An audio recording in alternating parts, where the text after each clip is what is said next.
नमस्कार, Chanakya IAS academy के daily current affair session में आपका स्वागत है। आज है 28 अक्टूबर और 28 अक्टूबर से जितने भी महत्वपूर्ण प्रश्न बनते हैं हम उन पर चर्चा करेंगे। हमारा आज का पहला प्रश्न है, हाल ही में भारत और किस देश ने पहली बार गिनी की खाड़ी में संयुक्त नौसैनिक अभ्यास किया है? यूरोपीय संघ, सऊदी अरब, अमेरिका या फिर इनमें से कोई नहीं? तो अभी हाल ही में भारत और यूरोपीय संघ ने पहली बार गिनी की खाड़ी में संयुक्त नौसैनिक अभ्यास किया है। भारत और यूरोपीय संघ ने क्षेत्र में नौसैनिक समुद्री सुरक्षा सहयोग बढ़ाने के लिए गिनी की खाड़ी में सहयोग किया। यूरोपीय संघ भारत समुद्री सुरक्षा वार्ता के बाद यह उनका पहला संयुक्त नौसैनिक अभ्यास था। इन प्रयासों ने गिनी की खाड़ी में समुद्री सुरक्षा बढ़ाने, तटीय राज्यों का समर्थन करने और संयुक्त राष्ट्र समुद्री कानून अभिसमय को बनाए रखने के लिए भारत एवं यूरोपीय संघ की संयुक्त प्रतिबद्धता को प्रदर्शित किया। हमारा अगला प्रश्न देखेंगे, एयरोस्पेस शिक्षा को बढ़ावा देने के लिए एयरबस ने किसके साथ समझौता किया है? IIT Madras, IIT Kanpur, IIT Kharagpur या फिर आईआईटी बेंगलुरु? तो अभी हाल ही में एयरबस ने आईआईटी कानपुर के साथ समझौता किया है। आईआईटी कानपुर और एयरबस ने उन्नत प्रौद्योगिकियों में अनुसंधान को बढ़ावा देने और तकनीकी क्षमताओं को बढ़ाने के लिए कार्यक्रम और गतिविधियां विकसित करने के लिए एक समझौता ज्ञापन पर हस्ताक्षर किए हैं, जिसका उद्देश्य भारतीय एयरोस्पेस क्षेत्र में प्रतिभा विकास को बढ़ावा देने के लिए अनुसंधान पर ध्यान केंद्रित करने के साथ शिक्षा कार्यक्रमों को विकसित करने में सहयोग बढ़ाने की सुविधा प्रदान करना है। एयरबस एक यूरोपीय बहुराष्ट्रीय एयरोस्पेस कंपनी है जिसकी स्थापना 1970 में की गई थी। हमारा अगला प्रश्न देखेंगे, हाल ही में किस राज्य के मुख्यमंत्री द्वारा स्वयं पूर्ण ई बाजार लॉन्च किया गया है? नई दिल्ली, गोवा, कर्नाटक या फिर महाराष्ट्र? तो अभी हाल ही में गोवा के मुख्यमंत्री प्रमोद सावंत द्वारा स्वयं पूर्ण ई बाजार पोर्टल लॉन्च किया गया है। गोवा के मुख्यमंत्री प्रमोद सावंत द्वारा स्वयं पूर्ण ई बाजार लॉन्च किया गया है। यह स्वयं पूर्ण ई बाजार स्वयं सहायता समूहों के लिए एक ऑनलाइन प्लेटफॉर्म है। इस ऑनलाइन पोर्टल के माध्यम से स्वयं सहायता समूहों एवं महिलाओं द्वारा बनाए गए विभिन्न प्रकार के उत्पादों की बिक्री की जा सकेगी। इस स्वयं पूर्ण ई बाजार के लिए 26 लोगों को सरकार द्वारा उत्पाद पैकेजिंग, एफडीए लाइसेंस प्राप्त करने, मोबाइल एप्लीकेशन का उपयोग करने और मार्केटिंग में प्रशिक्षित किया गया है। हमारा आज का अगला प्रश्न देखेंगे, हाल ही में किसके द्वारा national cooperative for export limited का लोगो, वेबसाइट और ब्रोशर लॉन्च किया गया है? नरेंद्र मोदी, अमित शाह, धर्मेंद्र प्रधान या फिर पीयूष गोयल? तो अभी हाल ही में अमित शाह द्वारा national cooperative for export limited का लोगो, वेबसाइट और ब्रोशर लॉन्च किया गया है। केंद्रीय गृह मंत्री और सहकारिता मंत्री अमित शाह द्वारा national cooperative for export limited के लोगो, वेबसाइट और ब्रोशर लॉन्च किया गया है। अमित शाह ने एनसीईएल के सदस्यों को सदस्यता प्रमाण पत्र भी वितरित किए हैं। राष्ट्रीय सहकारी निर्यात लिमिटेड का गठन सहकारी समितियों को निर्यात अवसरों की सुविधा प्रदान करने के लिए किया गया है। हमारा आज का अगला प्रश्न देखेंगे, हाल ही में किस फिल्म अभिनेता को भारतीय चुनाव आयोग द्वारा नेशनल आइकॉन के रूप में मान्यता दी गई है? मनोज वाजपेयी, राजकुमार राव, पंकज त्रिपाठी या फिर इनमें से कोई नहीं? तो अभी हाल ही में राजकुमार राव को भारतीय चुनाव आयोग द्वारा नेशनल आइकॉन के रूप में मान्यता दी गई है। फिल्म अभिनेता राजकुमार राव को भारतीय चुनाव आयोग द्वारा नेशनल आइकॉन के रूप में मान्यता दी गई है।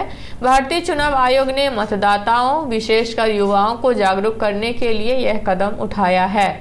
हमारा आज का अगला प्रश्न देखेंगे, हाल ही में किस राज्य के शिक्षक को प्रतिष्ठित वैश्विक शिक्षक पुरस्कार 2023 के लिए शीर्ष 10 फाइनलिस्टों में चुना गया है?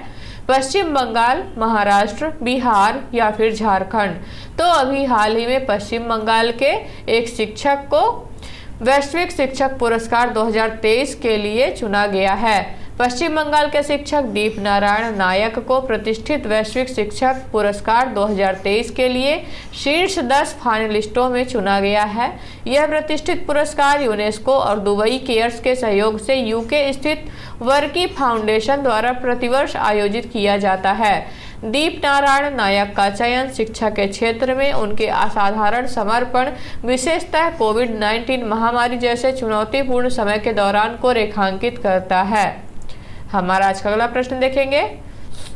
हाल ही में वनडे विश्व कप इतिहास में सबसे तेज शतक का रिकॉर्ड किस खिलाड़ी ने बनाया है? Glenn Maxwell, Virat Kohli, Heinrich Klaasen या फिर इनमें से कोई नहीं। तो अभी हाल ही में वनडे विश्व कप के इतिहास में सबसे तेज शतक का रिकॉर्ड ग्लेन मैक्सवेल का ने बनाया है। ऑस्ट्रेलिया के बल्लेबाज ग्लेन मैक्सवेल ने विश्व कप इतिहास का सबसे तेज शतक लगाया है। ग्लेन मैक्सवेल ने नीदरलैंड के खिलाफ महज 40 गेंदों में अपना शतक पूरा किया। ग्लेन मैक्सवेल ने अपनी पारी के दौरान 9 चौके और 8 छक्के लगाए। मैक्सवेल ने साउथ अफ्रीका के एडन मार्कराम का रिकॉर्ड तोड़ा, जिन्होंने 49 गेंदों में शतक जड़ा था। हमारा आज का अगला प्रश्न देखेंगे। हाल ही में विश्व श्रव्य दृश्य विरासत दिवस कब मनाया गया है? 25 अक्टूबर, 26 अक्टूबर, 27 अक्टूबर या फिर इनमें से कोई नहीं। तो अभी हाल ही में 27 अक्टूबर को विश्व श्रव्य दृश्य विरासत दिवस के रूप में मनाया गया है। प्रतिवर्ष 27 अक्टूबर को विश्व श्रव्य दृश्य विरासत दिवस मनाया जाता है। विश्व श्रव्य दृश्य विरासत दिवस को मनाने का मुख्य उद्देश्य प्रत्येक व्यक्ति को दृश्य श्रव्य ध्वनियों के प्रति जागरूक बनाना है।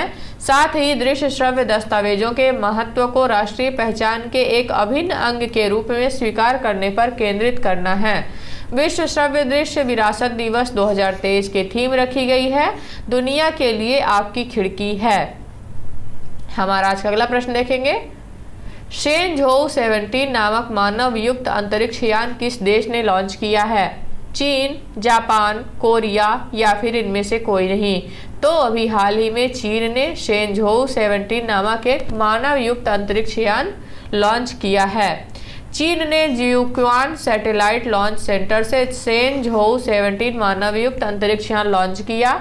3 चीनी अंतरिक्ष यात्रियों, जिन्हें ताइकोनॉट्स के नाम से जाना जाता है, के साथ शेनझोउ 17 अंतरिक्ष यान ले जा रहा एक लॉन्ग मार्च 2F वाहक रॉकेट उड़ा दिया गया है। यह चीन के मानवयुक्त अंतरिक्ष कार्यक्रम का 30वां उड़ान मिशन है, जो सभी सफल रहे और कार्यक्रम का 12वां मानवयुक्त मिशन है। हमारा आज का अगला प्रश्न देखेंगे। हाल ही में किस राज्य सरकार ने ग्राफीन उत्पादन सुविधा स्थापित करने की घोषणा की है? केरल, झारखंड, ओडिशा या फिर इनमें से कोई नहीं। तो अभी हाल ही में केरल राज्य सरकार ने ग्राफीन उत्पादन सुविधा स्थापित करने की घोषणा की है।